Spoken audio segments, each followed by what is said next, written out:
Welcome, everyone, to the Ready for the Draft podcast. I am your host, Gregg Schutze. This is episode 11 of the 2024 podcast series, where we take a look at the draft-eligible prospects and get you ready for the NFL draft. And as the month of November comes to an end, which means the regular season is over, we've got the conference championships, and then we get into bowl season. One of my favorite times of year. Never miss a bowl game. Enjoy watching all of the different matchups, although a lot of guys that enter the draft won't make themselves available for the bowl games. But look, bowl games, it's all about tradition when you're watching a lot of those. But we also have the postseason awards. And I think one of the things that's really interesting, a lot of the finalists have come out. And when you look at who's up at the top of the list, there are a lot of names that jump out to you right away. When you look at the Maxwell Award, you look at the Davey O'Brien Award, you're talking about, the top quarterback, the top player of the year is the Maxwell Award, and there are three names that stick out. You're talking about Michael Penix Jr. of Washington, who has a chance to take the Huskies not only to a Pac-12 title, but then also a college football playoff berth for the first time. You have Bo Nix of Oregon, 60 starts under his belt, an FBS record. I don't think we'll ever see a number like that, especially due to the COVID year and everything else. Bo Nix, you see where he was at Auburn. I didn't understand all of the hype when he came to Oregon, but man, this is a guy that's really put everything together. And another guy who also has Pac-12 ties. In the last year of the Pac-12, the storied tradition, you look at Jayden Daniels, started his career at Arizona State, and if you've heard me talk about guys like Dak Prescott, these guys are athletes who happen to be playing quarterback until their final year when they put everything together, and suddenly you look at it and this is a quarterback who happens to be a great athlete. And that's the same maturation process that we've seen with Jayden Daniels. And these guys, look, not only are they going to be duking it out for the Davey O'Brien and the Maxwell, but these are the three guys that I think will end up being our three Heisman finalists when it's all said and done. And look, I grew up on Pac-10 football. I'm a Trojan alum. Welcome to Pac-12 with open arms. And so would I love to see in that final year either Bo Nix or Michael Penix Jr. win the award for the Pac-12 conference, Caleb Williams and either Penix Jr. or Bo Nix to win the Heisman in the final 2 years of the Pac-12's existence. That would be phenomenal. But I'll tell you what, the best player in college football this year, I don't care that LSU has lost 3 games, Jayden Daniels has been the best player. And like I said, the maturation process is unreal. Now, granted, when you watch Jayden Daniels play, he does have 2, not just 1, but 2 wide receivers who should be taken in round number 1. But some of the things that he's doing out on the field are just freaky. And, it was interesting when you watched the game against Texas A&M. They talked about going into that game, just some gaudy numbers. The 2 previous games totaled over 1,100 yards and 13 touchdowns that he was responsible for. Those yards are an SEC record for any 2-game span. So that was against Florida and Georgia State, but still, the numbers are just absolutely eye-popping. Look, against Florida, just 12 carries for 234 yards and 2 touchdowns. But when you look at the ability as a passer, much improved. Arizona State, he left Tempe with a 62% completion percentage.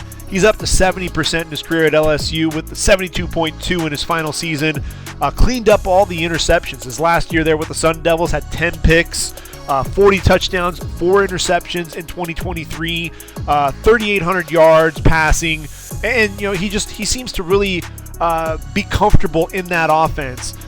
Full control. You watch him go through his progressions. He's finding the open receiver, and look, he's not a guy who's just going to pull it and run every chance he gets. He's going through those progressions, and when the field opens up and he's under pressure, that's when, I'm going to go ahead and pull it. I'm going to get those yards, and over 1,100 yards, 8.4 yards per carry, and 10 touchdowns.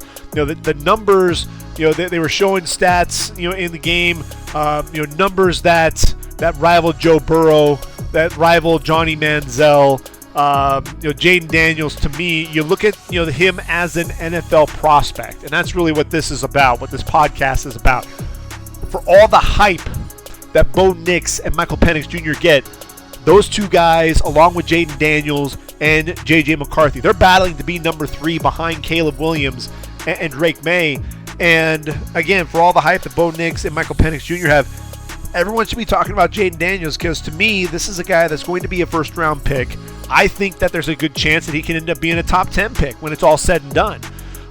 You look at his ability to process things. You look at the athleticism. You look at the arm strength, his ability to throw on the run. He's making much better decisions than he ever has. But you love the deep ball accuracy. You love the touch. You love the ball placement. The poise in the pocket. Against Alabama, he's got Chris Braswell bearing down on him. He steps up, slides to his right.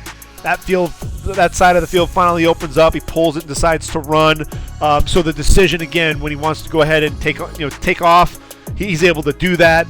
But also hanging in the pocket when he needs to. 13 seconds left, ball at the 27-yard line, rifles one to Kyron Lacy, put the ball on him before the safety, Christian Story there from Bama, coming over, the receiver able to haul it in, turn it up the field for the touchdown, deep in breaking route. Lacy sits down in the void in the zone. Perfect pass, able to put it right on him. And that's something that I look at Jayden Daniels is, just that growth. I think there's still at times where he'll get a little careless with the football. He'll stare down receivers, but he needs to take care of himself. I think is probably one of the biggest things. He's not a fan of sliding. He's going to look to try to initiate contact. And look, he's 6'4". Yes, he's 210 pounds, but he's got kind of a wiry frame. So taking that beating there at the next level, I think that's something that he's going to have to watch out for. And look, Jayden Daniels doesn't have the luxury. He's got a decent offensive line. Will Campbell, Garrett Dellinger, Charles Turner, Miles Frazier, Emory Jones. Decent offensive line, right? When you look at Jayden Daniels and you look at the numbers, 104 pressures, 21 sacks, 5 throwaways. He was hit a couple of times as he was throwing the football, just twice. But when you look at that in comparison to Michael Penix Jr. and Bo Nix, they're playing behind 2 elite offensive lines. Look, Bo Nix, he's got 2 tackles that'll likely be playing in the league. Josh Connerly, and then the transfer from Rhode Island playing right tackle, Johnny Cornelius. Then you've got Marcus Harper, probably the weakest of the offensive linemen, still a solid left guard. You have the giant Stephen Jones, and then the leader of that offensive line, the guy who's really my number 3 center, and that's Jackson Powers Johnson. These guys took care of Bo Nix. Sacked just 6 times. Only had to scramble 17 times versus the 55 that Jayden Daniels had. When you look at it, his ultimate sack percentage just 9.1% compared to 20.2 for Jayden Daniels. When you look at the pressures, just 66 pressures. So when you look at Bo Nix running an offense and running what he's been able to do, he's been pretty clean. He's been able to do a lot of different things because he hasn't been under pressure to the extent that some of these other quarterbacks have. Michael Penix Jr., same thing. Look, he's got 2 offensive linemen. One of them is going to be a first-round pick, and that's Troy Fautanu, the left tackle. Is he a tackle? Is he a guard? I don't care. The guy's got the skill set to play at the next level and play at a high level. I think he's a Pro Bowl caliber guard, so I think that's ultimately where he's going to be. But you look at Michael Penix Jr., 108 pressures, just 9 sacks, that's 8.2% on the pressures to sack comparison there. But 23 throwaways. These are numbers all coming in from Pro Football Focus. But when you look at that, and even with Michael Penix Jr., just 9 sacks. We're not talking about double-digit sacks like we have with Jayden Daniels. When you look at what Jayden Daniels has still been able to accomplish, despite the fact that he has been under more duress than these other 2 guys. Yes, he's running for all those yards, but then you look at what he's been able to do with his arm and the ball placement and such. To me, Jayden Daniels is a guy that has grown so much this year. I think he's worthy of the Heisman, but I think he's also the number 3 quarterback in this year's draft. So when you talk about these guys, the other guy obviously to mention is J.J. McCarthy. This guy wasn't hit once while he was throwing. Just 86 pressures, 14 sacks, no throwaways, didn't have to ever throw the football away on his own intentionally. Because again, he's playing behind one of the best offensive lines in all of college football. So it makes it kind of hard to really judge J.J. McCarthy. What can you do in a clean pocket? Is he ever going to see a pocket that clean at the next level? You look at that offensive line yet again with Ladarius Henderson there at left tackle, a guy that I thought when I watched him play JT Tuimoloau, I thought that he did a great job shutting down JT. And really wasn't a huge factor in that game. Then you've got the guards. Trevor Keegan, Zach Zinter. I know Zach Zinter with the leg injury, broken fibula, broken tibia. I sent my best to big number 65 because he's one of my favorite players to watch because of the nastiness, because of the physicality.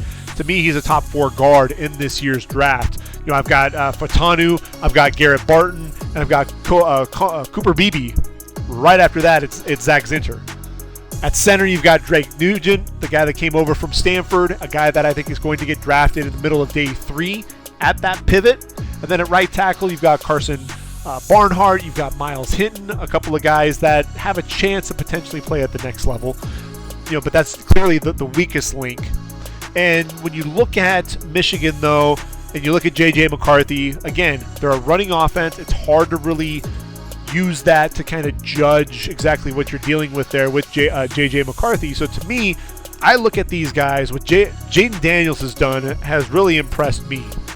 I look at Michael Penix Jr., and the arm strength is going to bail him out of a lot of situations, but the mobility is really what I worry about. I worry about his mobility, the knee, 2 ACL surgeries, the ball placement with him, though, and that rocket arm and the accuracy. A lot of guys will have the big arm, but they don't have the accuracy. This is the guy that does.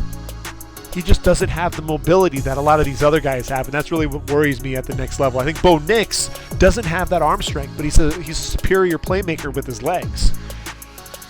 The thing with it is Bo Nix has also been playing in this offense. He's very comfortable in this offense, and when you watch him actually get under pressure and is really running for his life, like Caleb Williams and Drake May had to do all year long, the accuracy suffered because that arm strength is just average. When we talk about Drake May and Caleb Williams, we've talked about a lot of these numbers from Pro Football Focus. What does that look like for these guys? Well, with Drake May, he was hit 7 times as he was trying to get rid of the football. He was pressured 145 times. That's still 37 more times than the next highest pressure rate, and that was Michael Penix Jr. So his overall pressure to sack is at a 20% because he was sacked 29 times, and ultimately had to scramble 51 times, 20 throwaways. So when you look at Drake May, you look at everything that he does, the pocket presence, the feel, the way that he makes it look easy. A lot of what he's had to do was under duress, and he has stepped up to the plate. Yes, there's been some accuracy issues and some concerns, but he's also played at a high level despite playing behind a porous offensive line. Now, when you talk about porous offensive lines, you got to look at USC and say Caleb Williams was a guy that was trying to do everything on his own. He already had an Alex Grinch-led defense that was historically bad for the USC Trojans. Then he had an offensive line in front of him that just was not blocking and taking care of him. As a result, he was sacked 35 times, 152 pressures. That's still 7 more than Drake May even. Only had to scramble 24 times because a lot of the plays that he was making was buying time, doing the Caleb Williams, and being able to throw off platform, making these just absurd throws with the torque and everything else. So when you talk about the pressure to sack ratio, that's 23% because he was sacked those 35 times. Had to throw the football away 24 times, so under duress constantly. And so when people say, well, Caleb Williams, is he a generational type talent? that's really the big question mark that a lot of people have. Look, Caleb Williams, what he's been able to do even this year, and people want to give him a hard time about what he's done this year. In his Heisman Trophy winning season, 66.6% completion percentage, over 4,500 yards, 42 touchdowns, just to 5 interceptions, right? And then on the ground, another 382 yards and 10 touchdowns. What has he done this year? Obviously, he's taken some of those hits to the rushing totals, only 142 yards on the ground, but he still had 11 touchdowns. And then you look at what he's done as a passer, actually improved his completion percentage with 68.6%, just 3,600, little over 3,600 yards, 30 touchdowns, 5 interceptions. Obviously, this is a guy that was worn out and beat up by the time the season was done. That offensive line just was not doing him any favors in the back half of the season. Was really rough against some better competition, and that really showed against that offensive line. John Henson, their offensive line coach, is really going to have to put in some work. So when we look at it, we talk about where's the separation. Caleb Williams, to me, is your number one quarterback, and there's no question about that. I said maybe 1A, 1B with him and Drake May. No. Caleb Williams is number one. Drake May is number 2. I don't think there's as much of a drop-off. The more I watch Jayden Daniels, the more I like. The more I look at him and say, he's your Heisman Trophy winner. Give him the Davey O'Brien. Go ahead and give him the Maxwell Award. Jayden Daniels is that guy. What you do have with Bo Nix and Michael Penix Jr., they're going to be playing on tomorrow, Friday. Jayden Daniels won't have that opportunity. His last chance was that game against Texas A&M this past weekend, and all he did was throw for 235 yards, 4 touchdowns, and then also just, I think it was 11 carries for 120 yards and a 42-30 win over the Aggies. Bo Nix, Michael Penix Jr., you put the two of them in that Pac-12 championship, and I think you're going to see their play really get elevated, and I'm really excited to see what that outcome is going to be. I think there's a chance that if one of the two of them has a huge game, that they could sneak away with the Heisman. I don't think that's going to make any effect, though, on the draft itself. I think what you have, again, Caleb Williams, Drake May, Jayden Daniels are going to be the top 3 quarterbacks, possibly all taken in the top 10 picks. Then after that, you're looking at probably J.J. McCarthy. Again, he's one of the harder guys to judge as a quarterback. Can he lead his team? Can he be that guy? He hasn't been asked to do that because that offensive line has been so dominant. The running game has been so dominant. Blake Corum finding the end zone in short yardage and red zone opportunities. And I think most of his touchdowns, he's leading the country, but most of his touchdowns are right around the goal line. It's remarkable. But when asked, you've seen some NFL throws out of J.J. McCarthy. You've seen the athleticism. And with Bo Nix, I think you've seen some of those, but again, I want to see him under duress. I want to see Washington's defense get after him. I'm looking at Braylon Trice, number 8. This is a guy that, look, you want to say what you will about edge rushers. I know a lot of people fall in love with the twitchiness of Chop Robinson and Dallas Turner. But when you're watching that game, keep an eye out for number 8, because that is a dude that will not slow down. He just doesn't stop. He keeps coming after you. And I think that's one of the things that is so much fun about watching Braylon Trice is, he's not the quickest guy by any means. He's not the fastest off the ball. He's not going to be the the twitchiest or the bendiest type of guy, but his motor's always running. He's physical, and man, he is going to try to outwork you on every single play. And that's one of the things that I think is special about Braylon Trice is the fact that, look, everyone wants to bash on Aidan Hutchinson because he's got some limitations in his game, but the guy never gives up. He's always around the football, and it's not just the sacks. Hutchinson has 5.5 sacks this year, but it's also the hurries, getting after the quarterback and right around the football. So I think that's something when you look at what Aidan Hutchinson has done. 58 quarterback pressures, that's tops in the NFL this year. But when you look at Braylon Trice, similar situation, just 6 sacks. So you look at that, that's not impressive. The guy with the most sacks this year, Jalen Green with 18, Leatu Latu with 14. But what he does, he's leading the FBS in hits with 15. He's also sitting there with 43 hurries, getting after that quarterback. He's getting that pressure rate, and a lot of times the pressures, that's going to force mistakes. That's going to, that's not always, it's not always about the sacks. Sacks are great, but what else are you doing? What else are you bringing? What else are you contributing as you're getting there and getting home? And Braylon Trice is able to do a little bit of everything, and that's what I really like about it. And so I want to see what Braylon Trice can do getting after Bo Nix. I really want to see Bo Nix tested in the pocket, and I want to see what he's able to do, because we did see a little bit of it against Oregon State. We saw the nickel coming off the edge, but he was really untouched. And Bo Nix, look, he would throw the ball up and he would complete the pass, but the receiver was wide open. I mean, you've got freaking Troy Franklin just running circles around guys. This is the guy that, look, he's not going to be a first round pick. He'll be a second rounder, but the speed and then his ability to separate coming out of his breaks for a guy at 6'3" is really impressive. I think he's actually 6'2", but then there was that other throw that he had where he was rolling out to his right and he throws it across his body. And look, Brock Heward on the broadcast was flipping out about that throw, but it hung up there in the air. Yes, he was throwing it across his body, but he's not going to be able to do that at the next level.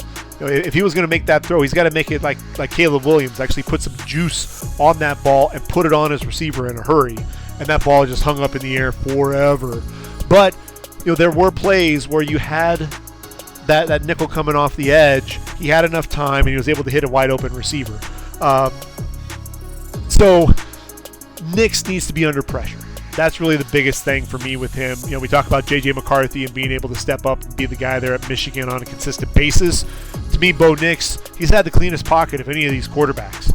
And yes, he's putting in a Heisman-worthy year, but he's not a first-round quarterback for me. I think he's a guy that will be a second rounder. I think Michael Penix Jr., because of his knee, he could fall further than that. But it's one of those things. I think you watch him make those throws from the right hash to the opposite sideline, 40, 50 yards down the field, outside the numbers, and put it where only his receiver can make a play on the football, and put it on a line and allow Jalen Polk or Rome Odunze to take off with the football. Penix Jr. is right there. He's right there. The biggest thing, like I said, is that mobility, and that's what worries me the most about Michael Penix Jr. I think when it's all said and done, I think we'll have 4 quarterbacks taken in round number 1, and that'll kind of be that. Is Carson Beck going to be coming out? Obviously you look at Georgia. He's one of those quarterbacks that's probably going to be 6th, 7th in the Heisman voting. At 6'4", 220 pounds. To me, I still look at Carson Beck and I see game manager. So I've heard a lot of talk about him possibly being the number 3 quarterback. I don't see it. I don't see it yet. I think there was, because he's 6'4" and 220 and not 5'11" like Stetson Bennett, there's a lot more talk about him, much higher in the draft. But I don't see too much of a difference. Stetson Bennett was a game manager. I look at Carson Beck. I think he's a game manager. He's able to make a lot of throws, but I don't see him elevating a team at the next level. I just don't. I don't see it there. And so I've gone off on a tangent talking about the quarterbacks, but really it's been about the end of year awards. And again, a lot of these make perfect sense when you're talking about these positions and guys that we need to be watching, at early on in the draft. How about that Biletnikoff Award? The finalists, good Lord, Marvin Harrison Jr., Malik Neighbors, Rome Odunze. That's my 1, 2, 3 in terms of the receiver position. Marvin Harrison Jr. we know is special. He's 6'3", 205, and he has that size, but he runs routes like his dad. I mean, to be that tall, that long, and still be able to throttle down, to sink his hips, to get in and out of the breaks, generate separation, be able to get vertical down the field as well, cut on a dime, come back to the football, then utilize that bigger body, to shield the ball from defenders, use those long arms for this enormous catch radius. He does a little bit of everything. He can high point the football. He's got the body control to adjust to the football in the air. Tightrope walk the sideline before going out. The one thing that a lot of people want to give him a hard time about is his ability to make plays after the catch. Well, look, when you're running a drag route across the field and you're running away from defenders and then all you do is turn up the sideline and take off down the field, I mean, you don't really have to do too much other than run away from people in that case. So to me, I look at Marvin Harrison Jr. and he's clearly the number one wideout. He'll be likely the second or third player taken in the draft. It just depends on who's looking for a quarterback in those top three picks. And I think Caleb Williams, Drake May, and Marvin Harrison Jr. will be the top three picks. Number two, it gets a little bit more interesting, but I think Malik Neighbors has secured that spot for me. When I look at Malik Neighbors, I think he absolutely has number one wideout written all over him. 6'1", 188 pounds, 86 catches, over 1,500 yards. That's 18 yards per reception and 14 touchdowns this season. So, I mean, when you think about those stats and we talk about them, you think about, well, what about Jamar Chase? You think about another LSU receiver, 6 foot 201. When he was at LSU with Joe Burrow, 84 catches, over 1,700 yards, 1,780 yards. That's through 14 games, 21.2 yards per reception, and 20 touchdowns. Now, Malik Neighbors, a little bit taller, not nearly as big, but through 12 games, 18 yards per reception. He's gaining on him, with a lot of the numbers. He'll only be able to play in one additional game because LSU won't be in the SEC championship. But you look at the numbers are definitely comparable. They're getting very close there. So when you think about where Malik Neighbors is as a wideout, is he Jamar Chase? Maybe not quite in that caliber, but man, he's pretty darn close. You watch the footwork, the physicality, the catch radius, and then his ability to take off and the speed vertically as well, the route running ability. He does a little bit of everything. He can play anywhere on the field. So to me, Malik Neighbors, yeah, you could see 3 receivers taken in the top 10. Absolutely. And Malik Neighbors definitely would be one of those guys. And then you have Rome Odunze. Now, Rome Odunze is another just beast of a receiver playing there at Washington. I mean, when we talk about, Bo Nix and we talk about Michael Penix Jr., the receivers. Look at the receivers that those two guys have the benefit of throwing to. And really Jayden Daniels as well. The 3 Heisman Trophy finalists. They've got, Jayden Daniels has Malik Neighbors, my number 2 wideout, and Brian Thomas, my number 5 wideout. Bo Nix has Troy Franklin, who is my number, I want to say 7 wideout. Michael Penix Jr., Rome Odunze, 6'3", 200. He's my number 3 wideout.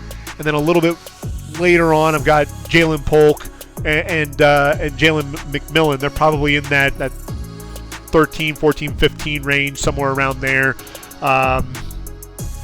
So these guys have had the benefit of throwing to some pretty talented receivers. I mean, it's off the charts.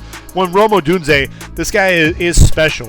Back-to-back 1,000-yard seasons, over 1,300 yards this past season, 18.2 yards per reception, 13 touchdowns. This is a track guy. That's one of the things that we forget about because of the size. Is this is a guy that has the speed to get vertical and get on you in a hurry, get on those toes of the receiver or of the cornerback, and then be able to throttle down and come back to the football. I think everybody's been talking about the Oregon State game, just how aggressive he was on that Stella, that slake, the slant at the stem, right? I mean, it was a 12-yard touchdown. The plant to the inside, head and shoulder fake. It was so demonstrative.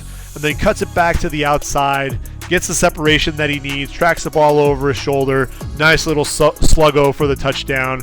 There's a 32-yard reception for a touchdown in that same game to the wide side against Ryan Cooper, who may be, he and Jaden Robinson are the 2 best corners there for the Beavers. Gets an outside release, really unable to separate down the field.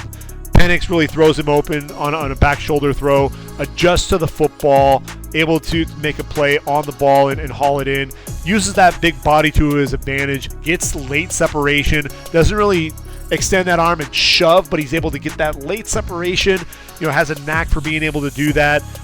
Another big play wide out. I think they got it right there with the Blitnikoff Award. But look, Keon Coleman, 6'4", 215. We know that Keon Coleman mosses guys. I think the biggest thing for me with Keon Coleman is can he do it on a regular basis? This is the guy that I think every single time he does something and he wows you. He looks like a basketball player out on the football field. I said that about Drake London coming out of USC. Same situation. But can he separate at the next level on a consistent basis? That's the biggest question mark I have for him. Right now, he's sitting there at number 4 for me. I look at Brian Thomas Jr. at 6'4", 205. He's got tremendous size, but he also has that speed to get vertical on you. He's going to be able to win those 50-50 balls, out-jump you, but the vertical speed is something that turns your head. Emeka Egbuka, sitting there at number 6, 6'1", 203. Another Ohio State wideout. But you look at Egbuka, and another guy that has phenomenal speed. You love the route running. When you look at these guys, he's one of those technicians as a route runner. He just has a knack for being able to get open at all 3 levels. He's a guy to me that I think is a first rounder towards the end of round number 1. Then obviously, I mentioned Troy Franklin, Adonai Mitchell, 80 Mitchell, 6'4", 196 pounds. He's a big play threat down the field, big catch radius. Xavier Worthy is a guy that you can use in the slot, 6'1", 160, 70 pounds. He's not the biggest guy by any means, but a dude that just is so explosive, and all he does is catch touchdowns there for the Longhorns.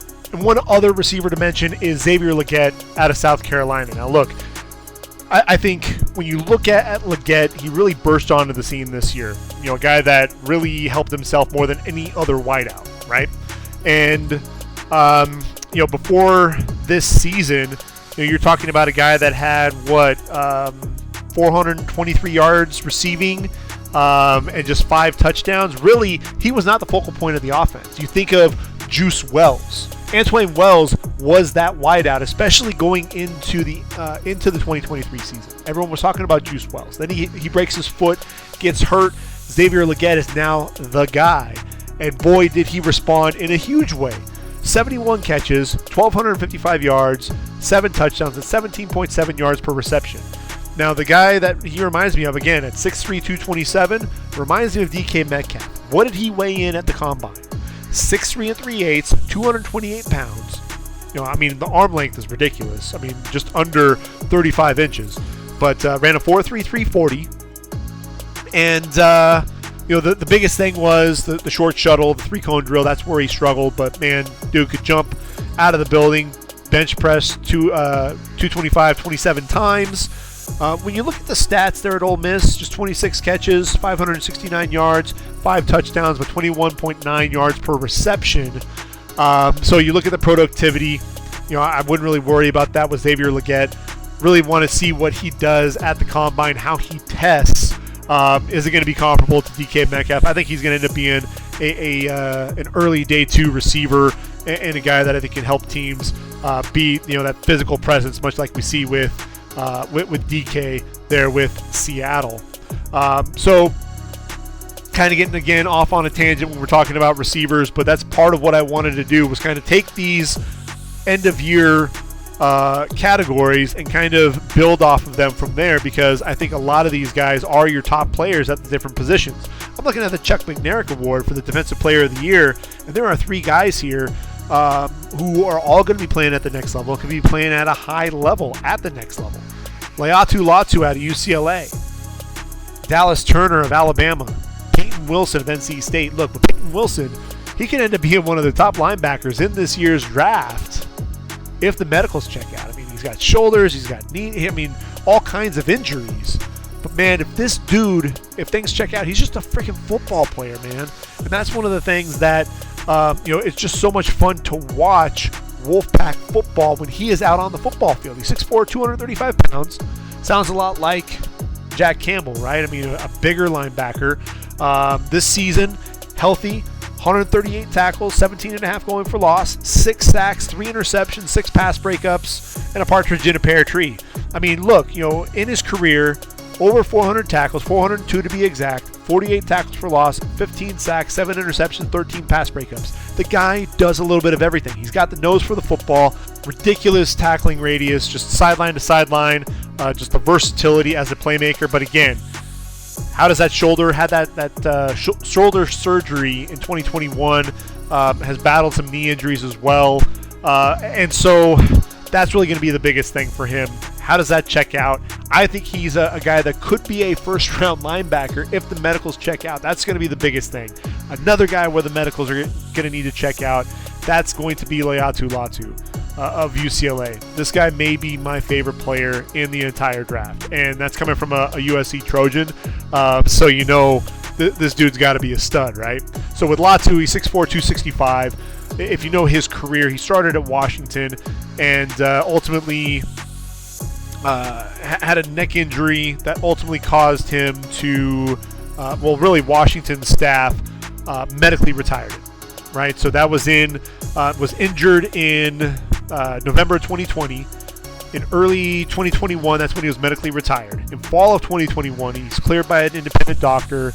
January 2022, he transfers to UCLA, and the rest, as they say, is history. Because this dude at UCLA, 34 tackles for loss, 23.5 sacks, 5 forced fumbles to go along with it as well. But this dude is the premier edge rusher in this year's draft. I don't think there's anybody that is as feared as number 15 in the Bruin uniform. His ability to bend coming off the edge, I think some people give him a hard time with his bend. But look, I think he's explosive coming off the football. And then he is able to bend. And what I love is he's got this rip move. And what he loves to do is he kind of grabs onto that arm of the offensive tackle, that outside arm, and kind of uses that to kind of help, kind of almost as a fulcrum, just kind of pulling himself around the corner, and then he flattens out, gets to the quarter in a hurry. He shoots gaps, gets skinny, getting into into the backfield, uses his hands so well. You see a lot of chops, you see rips, you see arm overs. He's going to line up inside, he's going to line up outside. They have him lining up literally everywhere. But really the patented move is the quick slap and a rip, and he's gone, and he's by you. And when you look at his numbers, that's the other thing that's staggering when you talk about what he's able to do, right? Laiatu Latu is among the league leaders in sacks at the FBS level. He's number 3 with 14, but he also has 11 hits. So he's right there in that group, 11th, tied for 11th in the FBS with 11 hits. The hurries, he's also right there. He has 39 hurries. That puts him 4th, tied for 4th, and just 4 hurries behind Braylon Trice. But then the other thing that you look at is the win rate. He's at a 23.3% win rate. And when you look at the other guys in the sack totals, nobody's even close to that 23.3%. That's one of the things that I think is so staggering about what Latu is able to do. Is he's a bad man coming off the edge, and I think that's part of what makes it so fun to watch him play. Then you have Dallas Turner. They're out of Alabama, and another guy that, look, he can get after the quarterback in a hurry. 9 sacks, 10 hits, 31 hurries. So Dallas Turner is a guy that I think can definitely perform at a high level coming off the edge. You watch the hands. I think there's some good hand work. Runs the arc very well. I think that's one of the things that's he's explosive, can dip that shoulder. I think I do see him struggling to get off blocks at times. I think you see the burst though, to kind of negate some of that. The burst, the hands, his ability to keep that separation. He's going to cross the face of that tackle and win to the inside. You'll see a quick rip move, a quick arm over. And if he can get his hands on you, he's got a pretty good bull rush as well. He also has the effort and the ability to chase guys down. Watch the game against LSU. And he tracked down Jayden Daniels after a 16-yard run. He actually ran to the outside, cut it back to the inside, juked a couple of players, and ultimately Turner was able to track him down and drop him in the open field. So I think Dallas Turner at 6'4", 240 pounds, he's one of those guys that's going to be in the conversation as the edge rushers. But to me, Laiatu Latu is the premier pass rusher. One of the twitchiest dudes and the freakiest players is Chop Robinson. And I've got him as one of my top edge rushers. He's a guy that isn't nearly as productive. I mean, you talk about Odafe Owe, you talk about Arnold Ebiketie coming out of Penn State, right? And those were two different types of players. And you look at where Chop Robinson is. So if we want to take a look at Odafe Owe, his numbers are interesting. 6'5", 257, by the way. Did not record a single sack in 2020. In 2019, had 5 sacks, 7 total in his career, in his 3 years there at Penn State. But was taken in the first round, number 31 overall to Baltimore in the 2021 draft. Then we think of a guy like Arnold Ebiketie. A guy that was constantly getting into the backfield, 6'3", 253, second round pick, 38th overall. More productive in his final year there at Penn State after transferring from Temple. 18 tackles for loss, 9.5 sacks in 2021. But here's the thing. When you watch them at the Combine, Owe was special. Ran a 4.37 40 with the 1.9 10-yard split versus Arnold Ebiketie. I mean, a very respectable 4.66 40 with a 1.69 10-yard split. You look at Chop Robinson and the explosiveness coming off the edge. He's a guy that I'm really excited to see exactly what he could do. He's 6'3", 240 pounds. He'll probably be right in that same range as Owe and Arnold Ebiketie. But you watch that explosiveness coming off the edge. Why did Michigan decide they were just going to run the ball down Penn State's throat? Because they essentially tried to throw the ball a couple of times, and Carson Barnhart could not block Chop Robinson. And so as a result, they had to change the game plan. And, really kudos to Michigan for realizing that. But here's the thing with Chop Robinson. He 7.5 tackles for loss. He did have 4 sacks. So 20 tackles for loss, 11.5 sacks in his career in his 3 seasons there at Penn State. So he's kind of in between those two, between Owe and Ebiketie in terms of production in his final season, right? But I think when you look at the explosiveness, I think he'll probably be closer to the Owe side, probably in the middle there. Again, Odafe Owe was drafted with a 31st overall pick. Chop Robinson could end up coming off the board a little bit higher than that because of the potential. That's really going to be one of the biggest things. I think we're falling in love with the potential there and the explosiveness. When we look at production at the next level, Odafe Owe over the first 3 seasons with the Ravens thus far, 12 sacks, had a career high as a rookie with 5 sacks, has 4 sacks so far this year. You look at Ebiketie in his 2 seasons with the Falcons, 7 sacks in his career, 2.5 in that first year, and then 4.5 the second season thus far here in 2023. So, it's one of those things to where I think Chop Robinson, with his explosiveness, I think there's more in his tool belt right now than Odafe Owe in being able to get to the quarterback. I think that's why we're going to see him probably come off the board probably in the early 20s. I don't think he should come off the board any earlier than that. I've seen some people talk about him as a top 10 pick. I don't see that, especially when you're talking about top 10 picks. Let's think about that for a second. Caleb Williams, Drake May, we know for sure are going to be top 3 quarterbacks, right? Top 3 picks.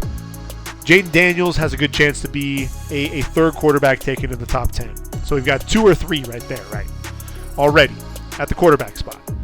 No running backs. So then you get to the wide receivers. And I think we have as many as 3 receivers there. So we have between 5 and 6 already nailed down with our top 10 at the tight end position. We've got Brock Bowers out of Georgia. We know he's going off the board in the top 10. Let's not get it twisted there. Offensive tackles. As much as I love Amarius Mims and J.C. Latham, and Jordan Morgan. There's so much talent at the offensive line position. We're going to have another podcast to really talk about the offensive line specifically, because there's a lot of talent across the board. The only two offensive tackles that I see coming off the board in the top 10 are going to be Olu Fashanu and Joe Alt. I think you're going to see as many as 6, maybe even 7 offensive tackles taken in round number 1. When you think about Taliese Fuaga, I haven't mentioned him yet. You got Tyler Guyton. There's Paul. Kingsley Suamataia could potentially sneak his way in at the end of round 1, although I don't think that's possible. So you've got a lot of guys there. Plus, you're talking about some guards that played tackle at the the collegiate level in Troy Fatanu and Graham Barton. Graham Barton can play guard or center. He has that 5-position versatility. You know how the league loves that. He's the guy that I think is going to sneak his way into round number 1. Battled some injuries this year, but he's a guy that I think will be a first rounder. But when we're talking about the top 10, if we include Brock Bowers, then that takes you between 6 and 7, right? Then with the 2 offensive tackles, that's going to put us between 8 and 9 guys taken in the top 10, and we haven't even looked at the defensive side of the football. So we've already talked about the edge rushers. I think Laiatu Latu is a guy that has a great shot at being a top 10 pick. I think Dallas Turner is going to be in that discussion as well as far as the edge rushers. I don't think Chop Robinson or any of the other guys, I don't think Jared Verse is quite there, although he is a top 5, top 6 edge rusher along with Braylon Trice. But those guys, Braylon Trice may fall to round 2, although I think he is a first round caliber edge rusher. When you look at the defensive tackle position, you've got Jerzon Johnny Newton, but Johnny is not going to be a top 10 pick, I don't think. He'll probably be in that range where we saw Kalijah Kancey come off the board, maybe a little bit earlier. Devondre Sweat is a guy that I love, could potentially find his way into the late round 1, probably more like early round number 2. Then you get to the linebacker spots. I'd love to put in Jeremiah Trotter. I think the guy's an absolute stud playmaker. But we saw last year when you had guys like Trenton Simpson and Drew Sanders, who we thought were going to be first rounders. They fell off the board, didn't even come off the board until round number 3. I don't think that's going to happen with Jeremiah Trotter. I don't know if he's going to be a first rounder, if he's going to fall to day 2. But even still, again, not a top 10 pick. So now that takes you to the secondary. Secondary, really what we're talking about there is safeties. I don't see that. I think Cooper DeJean, is he a corner? Is he a safety? I think he could end up being a Pro Bowl safety. I think you have Cam Kinchins as well. Neither one of them are going to be top 10 picks, right? I mean, if Kyle Hamilton, I know he ran the slow 40, but if Kyle Hamilton isn't going to be a first round pick, then these guys won't be first round picks. Then you get to the cornerback spot, the true corners. Who's the top corner? That's really a big question mark, right? I mean, is it Kool-Aid McKinstry? Is Kool-Aid McKinstry a top 10 level corner? I don't know that he is. Nate Wiggins, there's a possibility that we could see Nate Wiggins come off the board as the number 1 corner. I just don't see a corner that we should be jumping around and jumping for joy saying this guy absolutely is going to be a top 10 pick. Devin Witherspoon, we got excited there. We thought maybe there were going to be other guys last season that would jump into that top 10 range. We didn't see that. And so I think that's going to be a similar situation with this cornerback group. Can Nate Wiggins get into that top 10? I don't know that it's going to happen. So really what I'm looking at is we have that 8 to 9, right? So then you add in Latu and Dallas Turner, and that gives you between 10 and 11. So that's right around what we should expect to see in the top 10. Just looking at the players, not looking at who's drafting where or anything else, just who I feel should be top 10 caliber picks in this year's draft. So that's kind of how I see some of that shaking out. When you look at the finalists and getting back to the awards yet again, I've already mentioned the Chuck Bednarik Award. When you get down to the Outland Trophy, we've talked about Joe Alt. We talked about Cooper Beebe. I think Cooper Beebe is probably your number 3 guard. He's not as athletic as Fatanu or Barton, but what you do have is a guy that has that versatility to play both tackle and guard. He's physical as hell, much like Zach Zinter, and that makes him a lot of fun to watch. You get to that Jim Thorpe Award, Cooper DeJean, Malachi Starks, Trey Taylor of Air Force is sitting there. I look at Cooper DeJean, that's his award to lose. Just a playmaker there at that cornerback spot for Iowa. He's going to be a first rounder. And then you look at the linebacker position. We've mentioned that previously. Peyton Wilson's going to be a finalist there. Tyron Hopper of Missouri, he'll be a day 3 guy. Nathaniel Watson of Mississippi State. Look, I've been talking about this guy. I've been talking him up. 8.5 sacks. I love watching Mississippi State football because I enjoy watching Nathaniel Watson. He's a top 10 linebacker in my group. Eddie Olafosho there for Washington. An interesting pick. He was 9th in the conference, 2nd on his team with 72 total tackles. But again, he's one of the leaders of that Washington defense, and they are undefeated. Then you look at Jeremiah Trotter Jr. Again, I think it's his award to lose, but I think he'll be competing with Peyton Wilson for that award. I think they got it right there from a Butkus standpoint. Those are 2 guys that I think are 2 of the top linebackers. You also have Edgerrin Cooper. Edgerrin Cooper is an interesting dude as well, because he just racks up sacks. What is it, 8.5? He has the sideline-to-sideline ability. The question really is going to be, can he be an off-ball linebacker? He doesn't have a lot of experience in coverage, so he may end up, teams may be looking at him as a stand-up edge rusher, at least early on in his career at that linebacker spot. I think Smell Munden has kind of separated himself from some of the others there in that linebacker group because of his athleticism. I think Jalen Ford, look, 6'2", 221. A lot of people aren't talking about 41 for the Texas Longhorns, but this is a guy that just has a nose for the football, always around making plays. I've got Barrett Carter over on my outside linebackers at 6'1", 220. He could be a Will.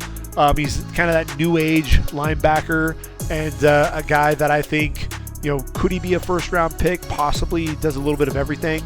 I think he'll probably fall into that Trenton Simpson range when it's all said and done, 2nd, 3rd round, somewhere around there. Princely Umamilan, I've really enjoyed watching him play. 6'4" or 6'5", 245 pounds. He's a guy that's shown that he can get after the quarterback at a much better rate. I think he's even better as a run defender, and he's coming along as a pass rusher and really developing some of that skill set there. Then Jonah Ellis obviously burst onto the scene. Only a junior. I'd like to see him come back for one more season. He got hit with the injury bug a little bit.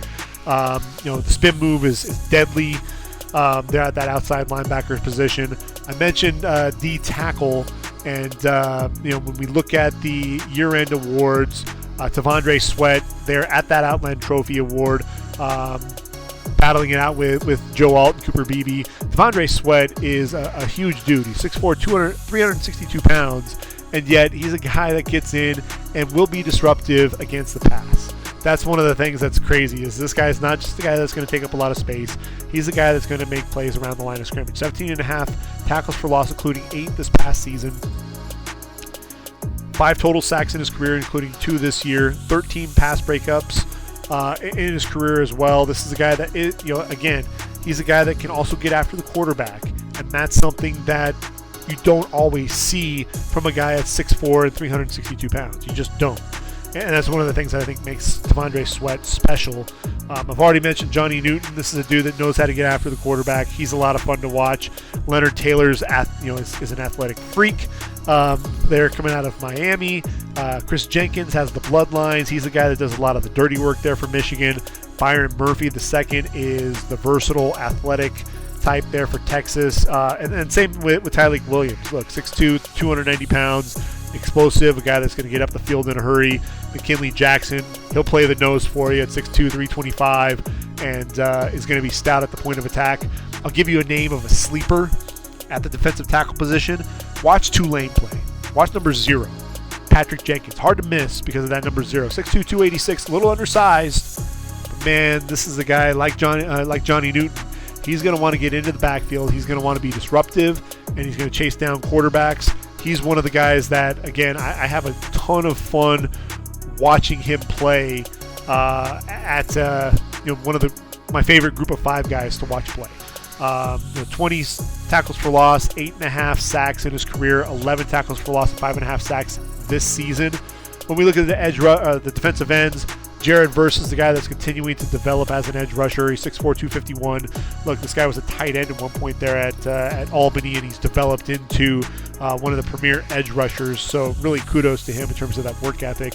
JT Tuimoloau, 6'4", 270. Brandon Dorlus, 6'3", 290. A couple of bigger guys. I think Dorlus is actually a little bit twitchier than JT Tuimoloau, but JT has that bull rush that can be so devastating. But the guy that is just is really coming along and really coming on is Darius Robinson out of Missouri. At 6'5", 296, this is a guy that can play a lot of different positions. He can be a 5 technique in a 34 defense. He can put his hand in the dirt as a defensive tackle or defensive end in a 43 defense as well. 12 tackles for loss, 7.5 sacks this year. Lining up all over the line for the Mizzou Tigers, who are number 9 in the country and going to a New Year's Six Bowl. I mean, I think you can pretty much write that in pen if you're scoring at home. But the reason why I wanted to talk about the Mizzou Tiger is there is another Mizzou Tiger that is up for an award that people just haven't been talking about at all. And that's Cody Schrader, the little running back there for Mizzou. He's in a tough competition. He's got Ollie Gordon. He's got Omarion Hampton, a couple of guys from Oklahoma State and North Carolina, respectively. And look, it's going to be an interesting race to see who ends up winning this. Ollie Gordon leading the country in yards at 1,580 with 20 touchdowns. Obviously, something that jumps off charts there. And then you've obviously got Omarion Hampton, over 1,400 yards on the ground, 1,438, 15 touchdowns. But Cody Schrader is right there. 1,483 yards, second in the country, only to Ollie Gordon, and 13 touchdowns as well. So explosive. When you look at what they do as pass catchers, that's the other thing that you have to also keep in mind. Can they be versatile? Obviously Ollie Gordon, 33 catches, 272 yards. Cody Schrader at 21 with 192. Omarion Hampton, 26 with 215. Any one of these guys is deserving of that Doak Walker Award. But the reason why I wanted to talk about Cody Schrader is this guy has really burst onto the scene and come out of nowhere. The transfer from Truman State. This is a guy, he played 4 years at Truman State and was an absolute stud at the Division II school. That's where my dad actually went to school, was at Truman State. And so it's really cool to see what Cody Schrader's doing. 5'9", 214 pounds. You watch the vision, you watch the explosiveness, and then his toughness, right? The contact balance, his ability to run through arm tackles, and then he gets down the field in a hurry and showcases some speed, man. He can run away from some defenders, and if you look at some of the games that he's had this year, it's really impressive. He's gone over 100 yards in each of the last 5 games. Only game that they lost was to Georgia. 159 yards and 2 touchdowns against South Carolina. Georgia, 22 carries, 112 yards and a score. Against Tennessee, had 35 carries for 205 yards and a score, along with 5 catches for 116 yards. There aren't too many guys that can boast a 200-yard rushing game and a 100-yard receiving game. Then 148 yards against Florida, 217 yards against Arkansas. This is a guy that, look, when he was firing on all cylinders, he just made it so tough on defenses. And Mizzou, they're 10-2. Their only 2 losses were to LSU and Georgia. He went over 100 yards in both of those games and made it really tough on both of those schools. Georgia, they had to come from behind at one point. It was 30-21 was the final, and then that LSU game in early October gave Mizzou their first loss, 49-39. I mean, it was one of those games that went back and forth. Jayden Daniels ultimately won that game, but to me, Cody Schrader is one of those guys that is a sleeper. He's one of those running backs that's flying under the radar.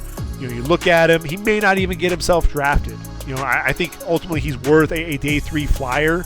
But when you look at this year, the game and how it's evolving, obviously, Travion Henderson, Audric Estime, Blake Corum, Bucky Irving, Trey Benson, Braylon Allen, those are all guys that are going to be at the top of the running back class. But Cody Schrader is a guy to me that I think teams should be paying attention to in the middle to late day 3. He's a guy that I think could end up making an NFL roster as a change of pace back. I think he's a guy that could end up turning heads at the next level. So, Doak Walker Award, I honestly think it's going to go to Ollie Gordon. I mean, you look at the numbers, much like Cody Schrader. Look, he had a 6-catch day for 116 yards against Kansas. Back-to-back 200-yard games, including that West Virginia game on October 21st, 282 yards on the ground and 4 scores. And in his final 2 games, he averaged 165 yards against Houston and BYU with 8 touchdowns, including 5 against the Cougars of BYU. I just realized Houston are also the Cougars, but ended up with 9 total receptions against the 2 as well. So I think Ollie Gordon, he's a guy to be on the lookout for sure in next year's draft. Don't get that twisted. And I think Marion Hampton, another guy who's had a tremendous season. But again, just getting back to Cody Schrader when we're talking about the Doak Walker Award, he's a guy for me that teams should be looking at late in the draft. A lot of people aren't talking about him, and that's okay. I think he could even end up being an undrafted free agent who ends up surprising, making a roster, and potentially making an impact. So with that, we're going to go ahead and put a close to this podcast. Kind of been all over the place. We've talked about some of the end-of-year awards. We talked about the quarterbacks at length. We talked through some of the receivers. Talked through some edge rushers a little bit in terms of their play as well. Really got to look at the top 10 picks. I think we've got some matchups to really look forward to in the conference championships. Make sure you tune in Friday, December 1st, Oregon, Washington. That's going to be a huge matchup. We've already talked about it, quite a bit in the podcast. A lot of the different matchups. I'm going to be curious to see, really, the running back position. Dylan Johnson has made him a draft-worthy running back, a guy that I think, didn't really get to showcase what he could do at Mississippi State. He's really balled out with the Huskies, had that huge game against USC. Interested to see what he can do there. But then you also look at Bucky Irving. Bucky Irving, to me, is a top 5 running back in this year's draft class. Then you also have the Conference USA Championship. And look, Liberty, the Flames, number 24 in the country, they are 12-0. Jamie Chadwell really has this team firing on all cylinders. And this is a younger team. You've got Quinton Cooley, the diminutive running back, 5'7", but 210 pounds, a redshirt junior. This is a guy over 1,200 yards. He'll be back for another year. Same with their explosive playmaker on the outside, and Jayden Daniels, 831 yards through the air, but 20.8 yards per reception. You look at that group, you've got 4 guys with at least 10 catches who have averaged at least 20 yards per reception on the year. So expect Liberty to throw the ball at will, have a lot of fun there against New Mexico State. But look, New Mexico State is no slouch. Look at what they did against Auburn, 31-10. Happily took their money and then happily stomped all over them. Diego Pavia, their quarterback, over 2,700 yards as a passer. Also their leading rusher with 800 yards on the ground. 6 foot 200, only a junior. He's the guy that I think has continued to progress. He's a gunslinger, and takes a lot of chances. He'll be back for another year, but he's a guy to keep an eye out for as well. So again, a couple of younger teams there in Conference USA, but a lot of fun to watch. Then you get to Saturday's matchups, right? And so Big 12 championship, a lot's on the line for Texas. They could still sneak their way into the college football playoff. They'll go up against Ollie Gordon and those Oklahoma State Cowboys. Texas, look, Quinn Ewers, I think, is going to be back for one more year after the injury. Obviously, with Jonathan Brooks going down to the knee injury, that's over 1,100 yards on the ground that they have to replace. They've got C.J. Baxter, Jaden Blue there as well. Quinn Ewers, again, over 2,700 yards through the air, much improved completion percentage, 69.8, 17 touchdowns, does have 5 picks, but between Xavier Worthy and Adonai Mitchell, that's over, just under 1,600 yards and 14 touchdowns. You've got the big tight end, Jatavian Sanders. Look for big number 0 down the seam, 16.2 yards per reception. That's more than any of the top 6 receivers on Texas. So keep an eye out for him as well. I think, Jatavian Sanders is going to be a guy that could end up playing a pivotal role. Jalen Ford, leading tackler yet again for this group, 88 on the year, and that's 31 more than the next highest. But I mentioned T'Vondre Sweat. Keep a big eye out for the big man. This dude is 5th on the team in tackles with 40. So a guy that's going to be tremendously active up front. I look at Texas. I think Texas is going to win this game. I think ultimately, I think there's a lot of people that are expecting Oklahoma State to win. I think, I've got a lot of friends who are Oklahoma State fans. I live in Oklahoma City, and a lot of people have talked up Oklahoma State. Ollie Gordon running the ball. They're going to have to really get things going there. So expect to see, Sweat, Ford, and company really get after the run. Nicholas Martin is a linebacker that nobody's really talked about. He's a sophomore, undersized guy, but 6 sacks on the year, and a guy that has 120 total tackles. So a guy that can be very dynamic. You've got Colin Oliver, edge rusher with 6 sacks so far. He's another guy who's undersized at 6'2", 235, but he's a guy that's going to have to get to Quinn Ewers early and often. He and Martin, really the 12 sacks. That's half of the Pokes total there at that spot. So those are the guys that I think are really going to be pivotal to Oklahoma State on defense, along with Kendall Daniels, their safety. 90 tackles on the year, a couple of sacks, a guy that's going to patrol the back end of that defense for them, 6'4", 213. A guy to keep an eye out for in future drafts, only a sophomore as well. Oklahoma State, a younger team, and that's why I think Texas at the end of the day is going to end up surging away for that victory. Miami of Ohio taking on Toledo. When you look at Toledo, there are guys on defense that I absolutely love. I think Taquan Finn is a solid quarterback for them. You've got Penny Boone, the big physical bruiser, over 1,300 yards on the ground, 15 touchdowns as well. But man, keep an eye out for Dallas Gant, their linebacker. I think this is a guy that can play at the next level. 6'3", 230 pounds. A guy that, look, he played at Ohio State, transferred to Toledo. Maxon Hook, their safety, 60 tackles on the year. Another physical guy on the back end. Only a junior, will be back for another year.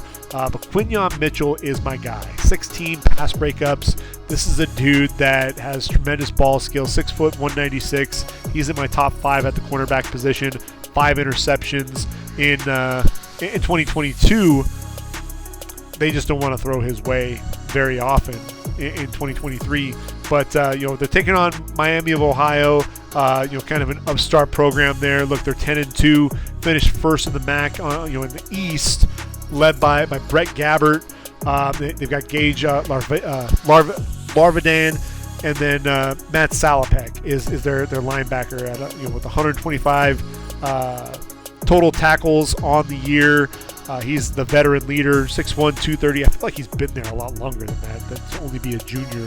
Caden Woolard is a guy that knows how to get after the quarterback, 6'5", 252 pounds, 9.5 sacks on the year. He's a guy that's going to be teaming up with the linebacker, Ty Wise, who's 6'2", 242, also only a junior. A lot of young guys on that group. I ultimately think Toledo's the team that's going to end up getting it done there in the MAC championship. Mountain West Championship, Boise State, Andy Avalos gets fired And Boise State's still in the Mountain West Championship. Go figure. 7-5 on the year. This is a team. Look, they've got Ashton Jonty. He's a guy that we're going to be talking about in next year's draft class at the running back position. I think really the guy that everyone's going to be watching on defense is Ahmed Hassanein. He's 6'3", 272 pounds, and 12 sacks on the year. A guy that just knows how to get after the quarterback. That's a guy that I think is going to have to get to put pressure there on UNLV's quarterback, and that's Jaden Mayava. Took over for Doug Brumfield, but you've got the receiver there, Ricky White. He's the guy that I think everybody's going to be watching. 6'1", 190. Again, another guy who's only a junior. He'll be back for another season there with the Rebels. Jackson Woodard is another dude that's a lot. It's really interesting.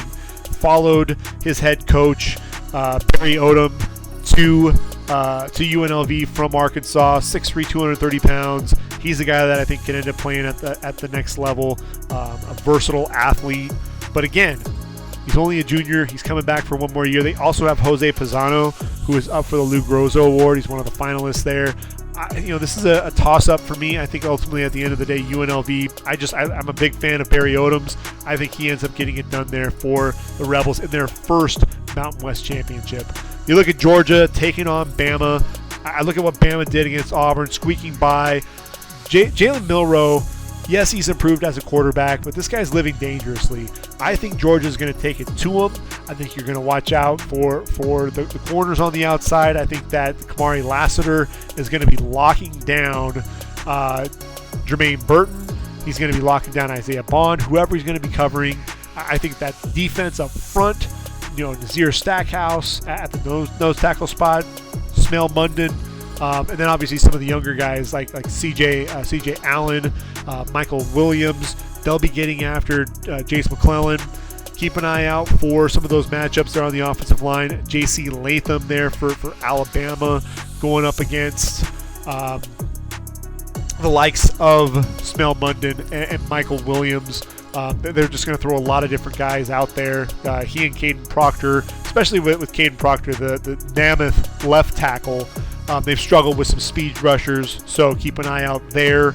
And then when Alabama's on defense, Amarius Mims, he's a guy that could be a top 15 pick at the right tackle spot. See what happens when he goes up against Chris Braswell. See what happens when he goes up against Dallas Turner. And then, obviously, Justin Eboigbe, he's the guy that I think could move up draft boards, kind of like what Byron Young did. Similar style, similar position. Kool-Aid McKinstry on the outside. Line him up against Lab McConkey. I think Brock Bowers is going to be the guy that is going to be the difference maker there at that tight end position. I just don't see anybody on Bama's team that can cover him. And so that's why I think Georgia's going to end up winning there. Tulane, number 22 in the land, taking on SMU. SMU has a top 15 defense. But you look at Tulane, I think Tulane's just going to have a little bit too much there for them. Look, SMU, though, they are 10-2 on the year.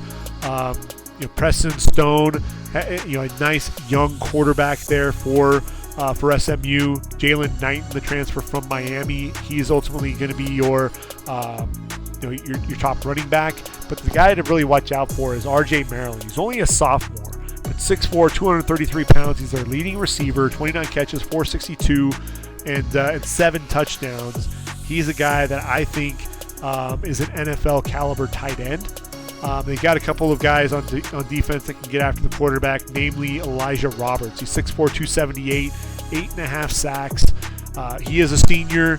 He's eligible for the draft. He'll be a guy to keep an eye on, see how he can play and potentially elevate some of his draft stock as well. But for Tulane, look, you've got Michael Pratt, the best quarterback that nobody's really talking about. He's got a big arm. Very athletic as well, intelligent player. But look, they're going to want to run the ball. Mekhi Hughes, their running back, over 1,200 yards on the ground, only a freshman, 5'11", 205. Michael Pratt is just a heady quarterback, 21 touchdowns, 4 interceptions. Second leading rusher with 321 yards on the ground and 4 scores. They've got a lot of different receivers. I think Chris Brazel is a leading guy. You've got Yule Keith Brown. Will Lawrence Keys or Jaquan Jackson be healthy? I don't even know if they suffered any season-ending injuries or if they'll be available for the game. That's going to be huge for Michael Pratt and company. I mentioned Patrick Jenkins on the podcast earlier. Darius Hodges, the defensive end, at 6'2", 280, only a junior. He's got 7.5 sacks. He's a guy to keep an eye on for sure. And then in the secondary, Lance Robinson and Jarius Monroe, a couple of lockdown corners, and then Cam Pettisclew. Stayed in the state of Louisiana, transfer from the University of Louisiana at Lafayette, the Raging Cajuns. I think the number 22 Tulane Green Wave ultimately get the job done and end up winning the American Athletic Conference title. In the Sun Belt, you've got Appalachian State taking on Troy. Troy's 10-2 on the year. They finished first in the Sun Belt West. Gunnar Watson's your quarterback, but the guy that I'm really looking forward to seeing is Kamani Vidal. He's only a junior, 5'8", 215, but look, over 1,300 yards on the ground. He's a guy that I think is going to be a lot of fun to watch in this game. I think defensively, the guy is, that you've got to watch is Richard Jabuner. He's 6'3", 229 pounds. He's an undersized guy. Is he a defensive end? Is he a linebacker? He's probably going to be a 34 outside linebacker. Will he get himself drafted? I think there's enough there to warrant a late round pick on him. I think he's an athletic edge rusher. Then you've got Reddy Stewart, the corner on the outside, 5'11", 178, a guy that I think can end up being a nice slot corner, potentially a nickel. 4 interceptions, 8 pass breakups on the year. He'll be a guy that's looking to step up and lock down on the edge there against Appalachian State. Look, App State, they're 8-4, finished second in the Sun Belt East. Obviously, with James Madison, who still ends up making a bowl because there aren't enough 6-win teams, but whatever. App State actually beat them, ruined their perfect season. Joey Aguilar, the quarterback. You got Nate Noel, the running back there. App State defensively is led by Andrew Parker, the linebacker, athletic guy, 6'2", 235, 98 tackles on the year. Then you have an edge rusher like Nate Johnson, 6'5", 230 pounds, only a freshman, 7.5 sacks on the season as well. Then you've got Ethan Johnson, the corner, 10 pass breakups, 5'11", 195, smaller dude, younger guy. And then Tyreek Funderburk, 6 foot, 185, 4 interceptions on the year. He's the guy to keep an eye on out on the outside. Troy's been pretty consistent all season long. I think they end up getting the job done there. And then look, you've got Michigan and Iowa, the number 2 ranked Wolverines. We know what they can do. We've talked about them on offense. Defensively, they're stout. They're physical. They want to get after you. They do a good job with the rotation up front as well. I want to see more from Josiah Stewart. I know he was the transfer from Coastal Carolina. I'm hoping he can get more reps there at that spot. Junior Colson's one of the linebackers that's extremely active. Kenneth Grant is a beast. We'll be talking about him in next year's draft cycle. He and Dante Corleone, the Godfather, who's coming back to Cincinnati for one more year. But Iowa, let's talk about Iowa a little bit, right? Cooper DeJean out for the year. The big injury, that's devastating for sure. Not much of a passing game to speak of. Not much of a running game to speak of. But Jay Higgins is the linebacker that's really emerged. 6'2", 233, very active, 141 tackles on the year. This is a defense that is just going to lock you down. They're going to grind things out. They're going to grind out wins. And so that that physicality, that's really what I want to see here is how physical can they be against Michigan? Can they take it to them? Nick Jackson, the transfer from Virginia, 6 foot, 237. This is a guy that has 91 tackles, 4 sacks. A guy that they're going to need to have a big game from as well. But when I look at Iowa, I look at what they've done. They didn't get to play Michigan on the year. Their only 2 losses. It was a 12-10 loss to Minnesota. Obviously the Penn State game, they got blown out 31-0. So that's going to be a huge question mark. I think Iowa has gotten better as the season's progressed. They found a little bit more offense. when they needed to. I mean, they beat Rutgers 22-0. I still think Michigan gets the job done. I think JJ McCarthy, if he needs to, we want to see him step up and make some plays. He's got Roman Wilson on the outside. He's got a couple of tight ends and AJ Barner and Colston Loveland that he'll want to throw to. But man, just run the ball behind that offensive line. Let Blake Corum and Donovan Edwards do their thing. And then ACC Championship, the other nightcap, you've got Florida State taking on Louisville, number 4 ranked.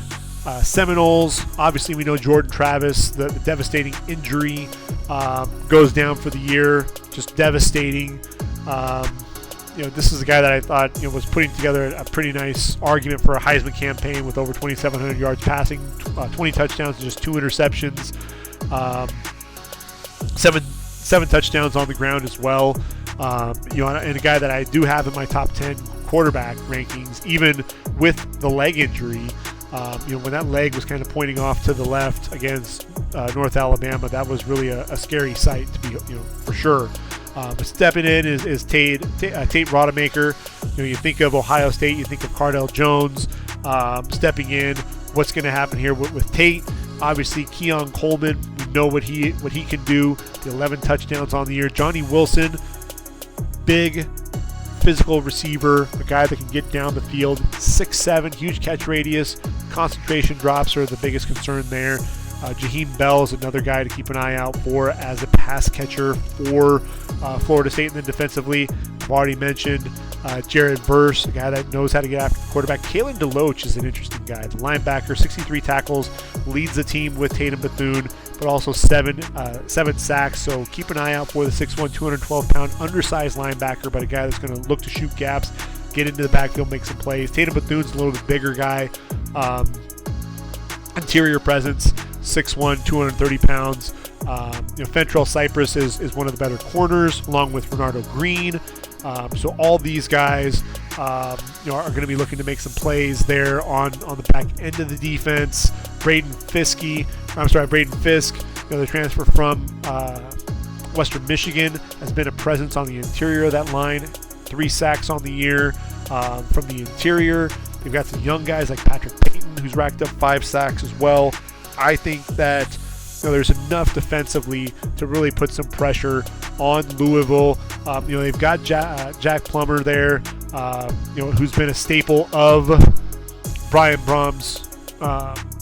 Brom's offense. Over 2,900 yards through the air. But you look at Jawar Jordan, over 1,000 yards on the ground, 5'10", 185 pounds. He's a junior, so he can come back for another year. Speedster, has battled some injuries, so Isaac Arendo is the guy that could be stepping in for him. You look at the receivers, Jamari Thrash, nearly, just over 400 yards more than any other receiver on this group. 6'1", 185, transfer from Georgia State. And, a guy that can be dynamic on the outside. He's a guy that's just outside my top 10 in this year's draft class. The question will be whether or not he decides to come out or come back for one more year. I think when you look at the secondary, Quincy Riley's one of the better corners in the ACC, 6 foot, 185. He's another guy that can come back for another year. Ashton Gelati, also a junior. He's 6'3", 270. Physical presence, 11 sacks on the year. He's going to use his hands to his advantage. You'll see the bull rush. You'll see some spin moves, quick hands. He's a guy that's going to come off the edge and really wreak havoc there for Tate Rodemaker. This is shaping up to be a really interesting matchup. Louisville, they lost 2 games. Kentucky, they lose 38-31. I think they're coming off of that game being supremely focused. You saw after they lost to Pitt, there was that game against Notre Dame. There was a huge letdown after that 33-20 win. They lose 38-21 to Pitt. Then they win 23-0 in convincing style against number 20 Duke. They played Miami.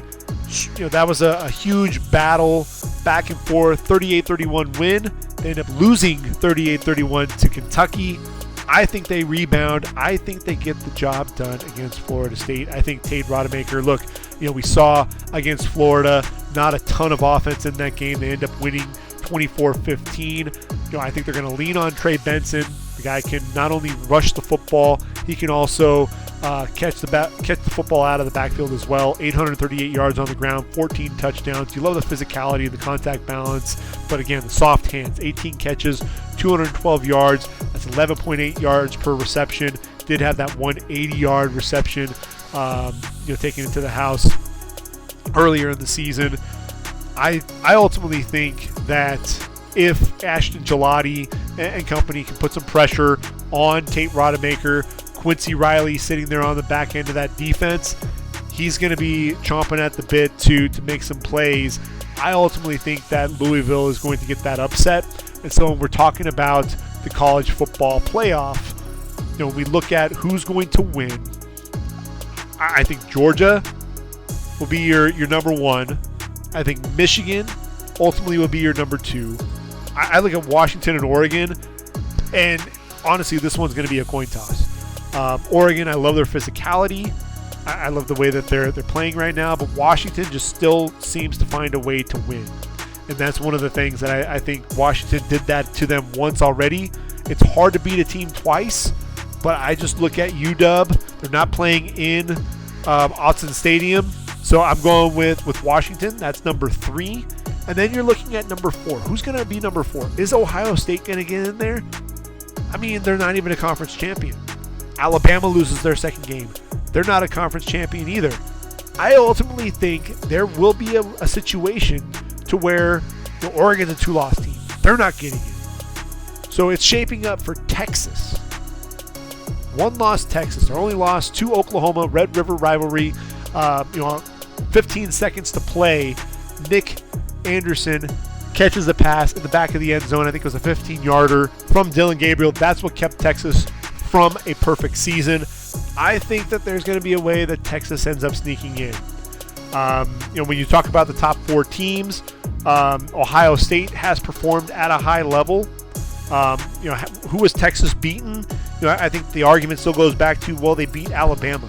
And you look at what Alabama has done, especially if they play Georgia tough. I think that's going to bode well for Texas.